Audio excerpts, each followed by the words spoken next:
Alright, wrapping the Mustang. So I'm trying to make the car actually look good. All one solid color. So right now we got the two-tone going on. I'm a DIYer, so that's why I want to try to wrap it myself. I've never wrapped before. I've watched some videos, so I don't think it'll be a professional job. I'm not looking for a professional job. I'm just looking for something that'll just make the car kind of look better. And I just want to try it. Why not give something a try? If it doesn't work out, a wrap can easily just be removed. You just rip it off. So it's a really low risk task, I think. Also, so this is the color that I'm going with. It's Nardo Gray. I think this color will look really good on the car. It's a popular color, but yeah, don't see too many Mustangs of this color, and it will just look really good with the bronze wheels, I think. So some of the things that I've prepped on the car right now to get it ready for the wrap. So as you can see, the front of the car is a different color than the rest of it. So the paint was peeling off pretty bad on this front end, so it's all been sanded and repainted. It was just painted with a roller using Rust-Oleum Smoke Gray just because I had a whole gallon of it, so why not use it? The rolling it on with a roller is not ideal. It left a texture on it, as you would assume. So the front end has all been sanded down all the way down to a 1500 wet sand. So it's nice and smooth up on top. It still has a little bit of look of a texture, but overall it's smooth. I think the wrap will look okay once it goes on. The rest of the car was clay barred and then waxed. So it's got a real nice smooth finish to it. There's a lot of chips and things like that that will kind of get covered up with the wrap, and that's kind of the plan of having the wrap, is to cover all the imperfections that are on the car, all the fading. So the roof is really faded. There's a lot of other fading going on. So the other things that I've done to prep is just remove a lot of the trim. So mirrors are off, door handles are off, any trim is kind of pushed up out of the way. Some other stuff I'm going to try to just kind of tuck the wrap under and not actually remove some of the trim. Fender flares are obviously off, and that's kind of what I've done to kind of prep the car. We've given it a once over with a towel, make sure that there's no real dirt on it, and we're just going to give this a try, see how it goes. Let's go!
Alright, the front bumper is done now.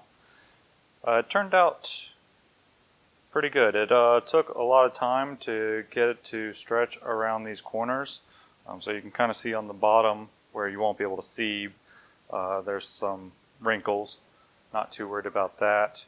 I did have to do some inlays in here. It's just something that kind of had to be done to get it. I don't think you'll notice it too much.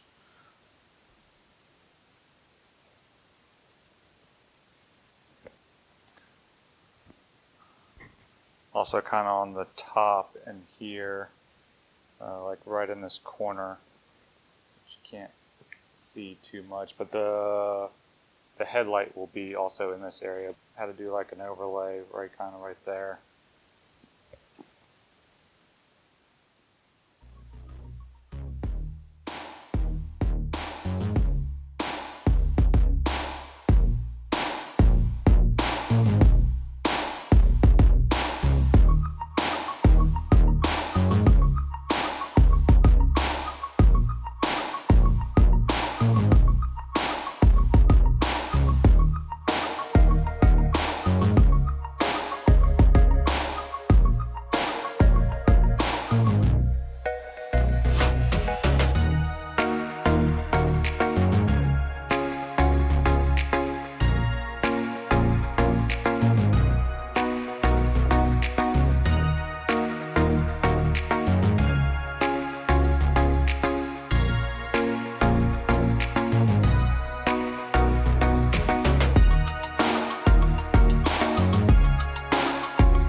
I just finished the rear bumper, and it's basically the last piece left to do on the car, and it was by far the hardest piece to do.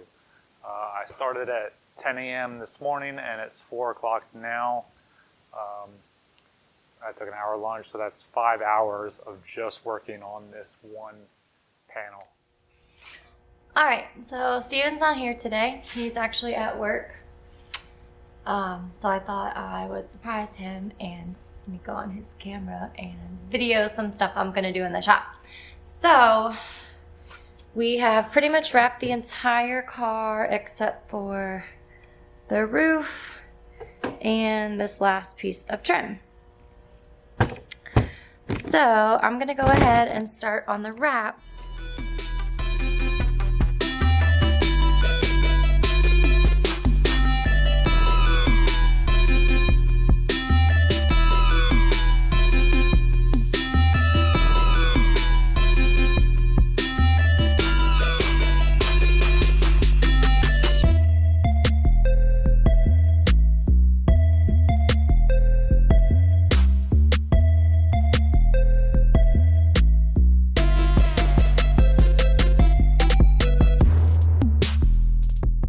So that's a wrap on the wrapping.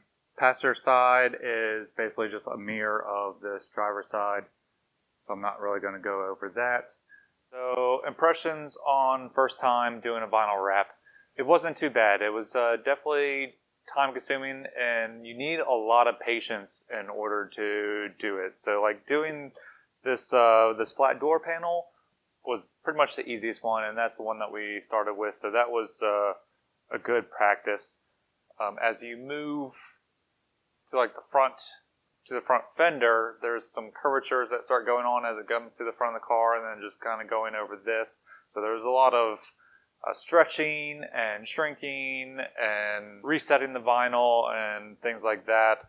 Same with the rear panel, because the car kind of curves in at the rear, so there's a lot of pulling and stretching at there. The front bumper wasn't too bad. It took some inlays, as I said, and it was time consuming. The rear bumper was probably the worst one, and it has some areas I don't like on it, but I'm not going to redo it at this point. It will look okay as is, I think. Down the road, if I want to redo it, I can. I got plenty of wrap still left. Not exactly sure how much, but it was a 75-foot roll, so I know there's still some left if I ever have to redo any panels or want to take anything off. So the amount of waste that this produces is kind of crazy. My trash can is full right now, and it was empty, so it's just full of the protective layer that you have to take off, and then just all little scraps and pieces that you cut off as you're doing it. The paper backing is not in the trash can, so that's not filling it up. But yeah, I have rolls of the paper backing that I had to take off. The time and commitment to do the wrap, I overly underestimated.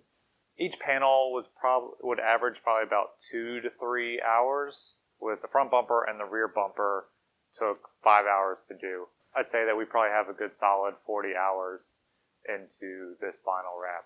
We've been working on this, not completely, but we've been working on it for a solid 3 weeks. That's just something to take into account if you're going to do it yourself, or if you're going to have somebody else do it. That kind of helps justify the price. I didn't actually price it out, so I don't know how much it costs to get a car wrapped, but I assume it's going to be probably similar to a paint job. They're going to have your car for probably a week, and it will probably cost, I would assume, at least $1,000. I'm not really sure. The wrap itself costs $500. I would think you're going to have another probably at least $500 to $1,000 in labor. Yeah, the vinyl is expensive, and just the labor is quite intensive. And not just in the wrapping itself, but also in all the prep that will need to go in beforehand.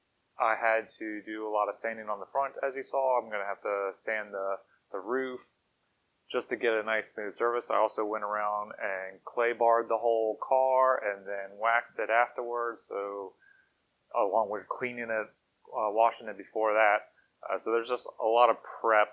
And also the car is 27 years old, so it doesn't have the best paint job on it anymore. A lot of it's faded.